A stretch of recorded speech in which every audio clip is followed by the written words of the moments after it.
welcome to the virtual campground. I'm so glad you are here. We get lots of questions about connectivity while we're on the road, and one of the tools that we use is the WeBoost cell phone amplifier. So it's simply an antenna that mounts to the top of our rig, feeds down into a booster inside of our rig, and we use that for our Wi-Fi while we're traveling. Since we have to be connected all day during the day, this is really important for us. So we need to find campgrounds that have a decent cell signal, or when we're boondocking, it needs to have a decent cell signal. And then if it isn't good enough for us to do the live show or other things that we need to do, then we will use the cell phone booster to see if we can get another bar or two of connectivity in order to get our jobs done. So what I wanted to do today is spend a few minutes with you just to tell you about our install, how we do it, and give you some tips and pointers along the way. Now, our setup is actually a temporary setup. We get to the campground, we do a speed test, and if you're not familiar with that, speedtest.net, and they also have an app that I have downloaded on my cell phone as well as my MacBook, and highly recommend that you get used to that tool, because that's a great way to tell what speed you have, how things are going at the campground. So we do that first thing to get a baseline, and then we see if that's sufficient. If it's not, then we start exploring our options. One is, I'll post a link to this below, is just a simple MiMo antenna, and that's MiMo, and that connects directly to our Netgear AT&T hotspot. And that oftentimes will give us enough bandwidth in order to get our jobs done. If that doesn't work, then we bring out the WeBoost from Wilson Electronics, and then we connect that to see if that gives us the connectivity we need. I'll show you both those during the course of this video, and if you have any questions, please ask below, and we will also post some links below. As I mentioned earlier, we only put this up when we need it. So until then, we keep it stored in this box. This is from the Container Store, the boxes, and it's used it's actually a Christmas paper gift wrapping box. The long rows of wrapping paper going here, but it works out perfectly for the way our pole that mounts to the side of our rig, and I'll show you that whole setup. But basically, this is the starting point. Everything is kept inside here.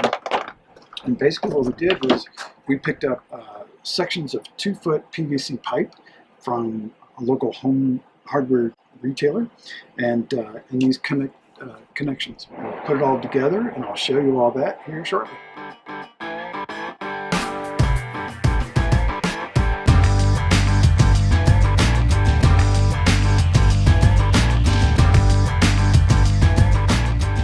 For this piece, picked up a piece at the hardware store that actually fits inside of this connection that actually has threads, and then I picked up a mate to it for the other side, and then this is just a smaller piece of PVC, and so that just screws into here,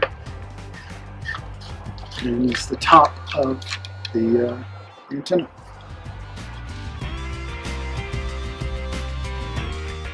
Okay, so that's it all put together.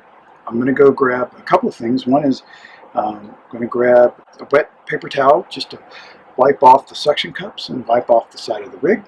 Make sure we've got a good clean connection, and you also want your suction cups to be slightly damp when you put them onto the rig, so they'll grab better. And that's it, so stay tuned. We'll finish this up. Okay, so got the slide pulled in just 3 or 4 inches, just enough to fish the cable through the gap here. And got my wet paper towel, wipe all this down, get it cleaned up, and then we'll get her mounted.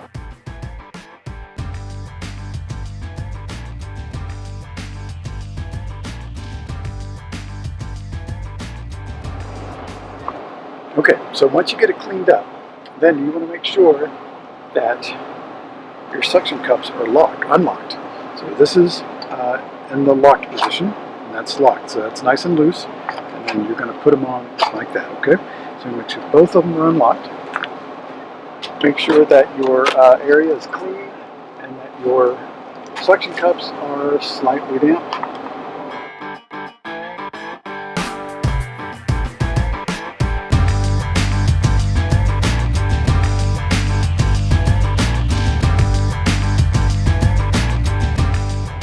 Okay, that's mounted nice and tight. Those suction cups are amazing.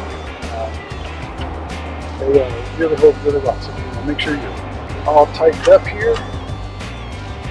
All right, now we're going to fish the cable through.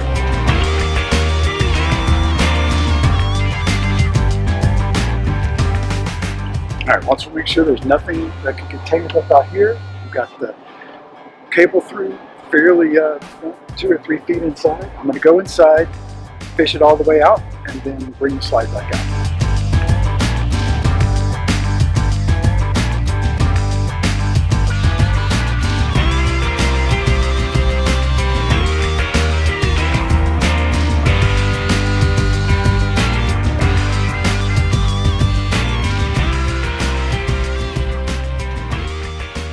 So I've installed the antenna outside. You can see it just over here outside the window.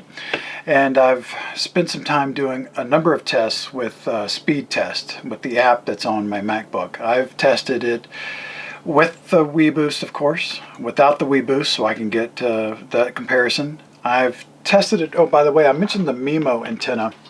This is just a simple flat antenna. I learned this from the folks at Technomadia, Shireen Chris, who will be on our YouTube channel one day soon. And that has 2 inputs that go on the back of our Nighthawk Netgear router. So they just plug in there. And much of the time, this does the trick. I have a little app on my phone, which I'll post about in the notes, and the app helps me find out where the local AT&T antenna is. I put this pointed roughly that direction, and usually that does great. It gives me a good bit of signal. For the WeBoost, this is the internal candy bar puck thing that actually carries the signal.